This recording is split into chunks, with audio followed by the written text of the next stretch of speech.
Bonjour à tous et bienvenue, nous sommes le 23 septembre 2016 et c'est l'heure des perspectives de marché avec Admiral Markets. On va tout d'abord passer par les avertissements liés au risque de trading.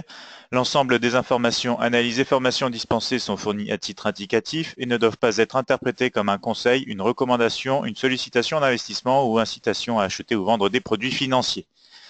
Alors maintenant, du côté du calendrier économique, à l'heure actuelle, sur les coups de 10 heures, on a la publication de l'indice market PMI Flash concernant le secteur des services et le secteur manufacturier pour la zone euro.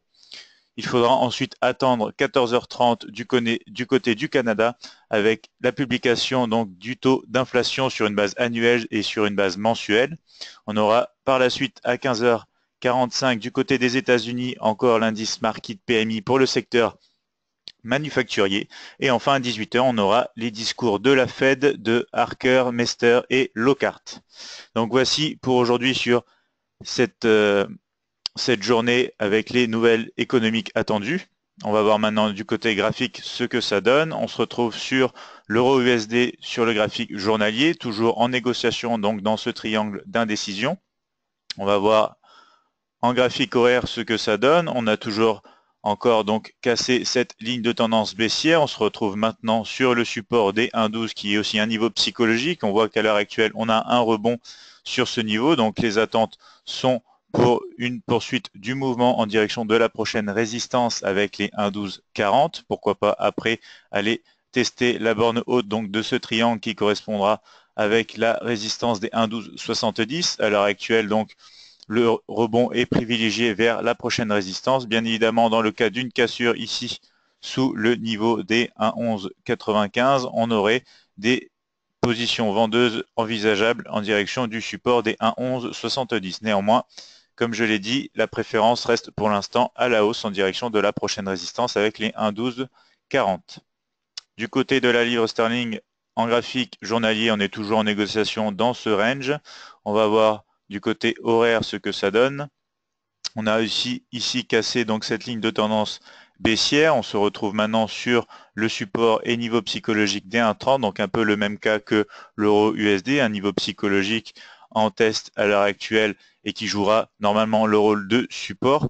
Donc ce qui est attendu ici, c'est bien évidemment un rebond comme ceci sur ce support en direction donc de la résistance des 1,3060 avant de pouvoir aller chercher les 1,3160. Dans le cas où on va casser ce support, on se retrouvera dans une zone de support et on attendra de voir des signaux de trading à la cassure donc des 1,2950 pour se diriger vers le bas du range. Néanmoins, comme je l'ai dit, le scénario privilégié ici reste un scénario haussier avec des prises de position une fois le rebond ici effectué sur les 1,3060 avant de pouvoir aller chercher donc la résistance d'après ici avec les 1,3160. Voici pour la livre sterling face au dollar américain. Du côté de l'USD-CHF, toujours négociation dans un range au niveau journalier encore ici.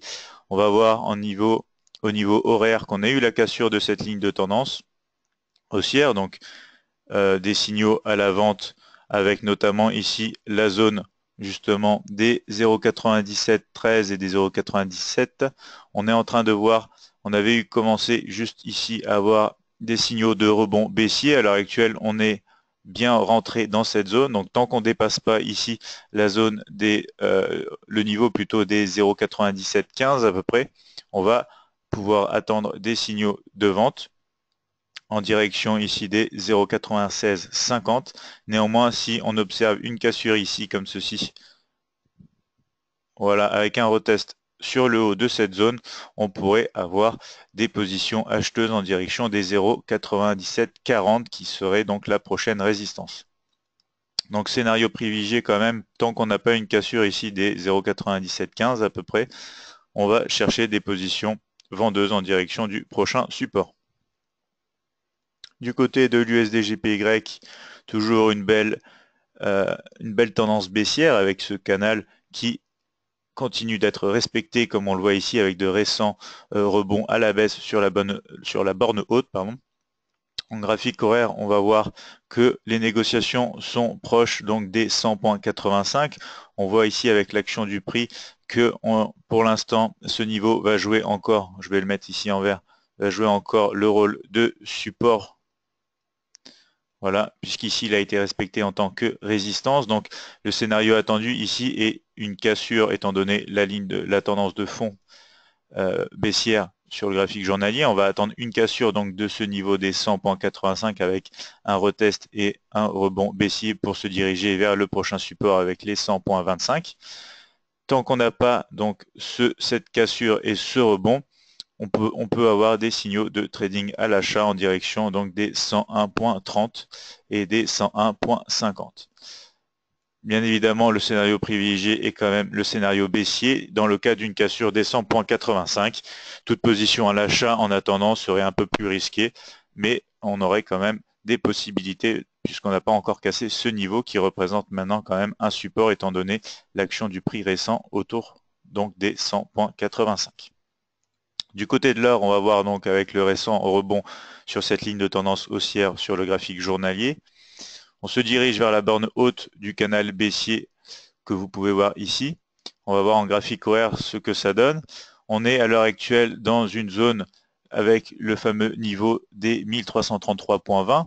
Donc on a quand même une zone assez large entre les 1331.65 et les 1336.20. Donc le scénario pour l'instant attendu étant donné l'action du prix et la tendance haussière sur le graphique horaire, c'est bien évidemment un rebond en direction de la prochaine résistance avec les 1342.80. Néanmoins, si on a une cassure donc des 1333.20 et de manière plus safe des 1331.73 avec un rebond baissier, on pourrait aller chercher le support des 1324.20. Donc ici, le scénario privilégié est quand même haussier. Il faudrait voir quand même la réaction du prix dans cette zone ici que j'ai dessinée avec un rectangle rouge pour bien voir et pour bien avoir des perspectives claires et plus sécuritaires en direction de la prochaine résistance des 1342.80. Du côté maintenant du Brent, on va voir aussi des négociations donc au niveau journalier, toujours dans ce triangle d'indécision avec un rebond récent sur la borne basse. En graphique horaire, ce que ça donne, c'est un rejet pour le moment de la résistance des 47,50. Donc ici, on va voir aussi dans cette zone compris donc entre les 47,50 et les 47,00. On va voir la réaction du prix. Si on casse ici à la baisse, on pourra aller chercher le support des 46,50. Bien évidemment, si on arrive à casser aujourd'hui à la hausse avec un retest sur les 47,50, on pourra aller chercher la prochaine résistance avec les 48,40. Donc, on est dans une zone de décision, donc on va attendre de voir ce qui se passe avant de prendre une opportunité de trading. Des fois, il faut savoir rester patient et attendre le bon moment pour attraper la bonne occasion sur les marchés. On va maintenant voir du côté des indices. Alors le DAX est toujours sur la sortie de ce canal baissier en graphique journalier. Sur le graphique horaire, on va voir donc qu'on a cassé ici les 10 546 qui deviennent donc support. On a de même cassé les 10 640 donc qui deviennent encore support. Alors on voit que le prix de l'indice a énormément augmenté récemment, donc là on se trouve quand même dans une situation où l'indice va corriger, on se dirige notamment sur le support des 10 640, donc les possibilités ici sont pour un rebond sur ce niveau. On pourra quand même aussi espérer un rebond plus profond sur le niveau du support inférieur. Donc restez vigilant. Si on n'a ici aucun signal intéressant de rebond pour aller chercher la prochaine résistance des 10 760, il faudra attendre le niveau de support des 10 546 pour aller chercher dans un premier temps bien évidemment donc les 10 640 qui redeviendront résistance avant d'aller chercher le prochain niveau des 10 770. Donc à l'heure actuelle, le scénario privilégié est quand même haussier. Néanmoins, tant qu'on n'a pas touché les 10 640 ou les 10 546, à très court terme, on pourrait prendre des positions vendeuses sur l'indice tant que la correction n'est pas réellement faite. Surtout qu'avec cette ligne de tendance ici haussière, on pourrait espérer vraiment un rebond ici, dans cette zone-là, pour continuer à aller chercher les niveaux supérieurs. Donc voici pour le DAX 30, du côté du CAC 40, c'est un peu le même principe. Sur le graphique journalier, on a un beau rebond haussier sur la borne basse de ce canal donc à la hausse. En graphique horaire, on va voir qu'on a cassé pas mal de niveaux. Donc bien sûr, cette zone ici des 4450 et 4463 donc devient zone maintenant de support. Donc zone de support vers laquelle justement l'indice est en train de se diriger. Donc notre scénario privilégié pour le CAC 40 va être d'attendre un rebond ici haussier dans cette zone de support en accord avec cette ligne de tendance haussière sur le graphique horaire pour aller chercher dans un premier temps les 4500 points et par la suite les 4560 points.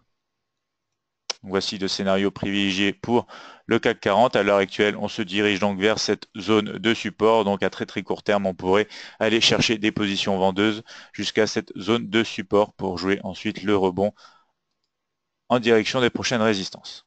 Du côté du Dow Jones, on va voir la poursuite du rebond ici sur la borne basse du canal haussier sur le graphique journalier. En graphique horaire, néanmoins, ce que ça donne, c'est qu'on est en négociation dans un petit range compris entre les 18 400 points et les 18 360 points.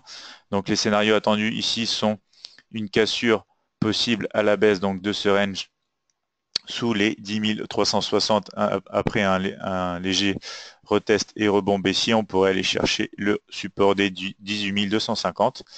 Néanmoins, si on casse la borne haute de ce mini-range, on pourrait attendre comme ceci un rebond sur les 18 400 points pour aller chercher la prochaine résistance avec les 18 500 points.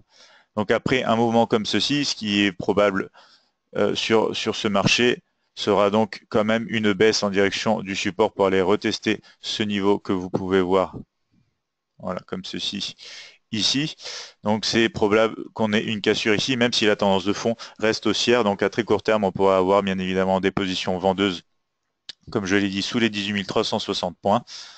Néanmoins, si le mouvement reste haussier et garde toute sa force, on pourrait avoir donc une cassure au-dessus des 18 400 points et aller chercher directement les 18 500 points. Donc voici pour notre analyse sur le Dow Jones 30, voici pour nos perspectives de marché avec Admiral Markets pour ce vendredi, ce dernier jour de la semaine, de la troisième semaine du mois de septembre. Je vous souhaite un excellent trading et une bonne journée à vous tous, ainsi qu'un bon week-end.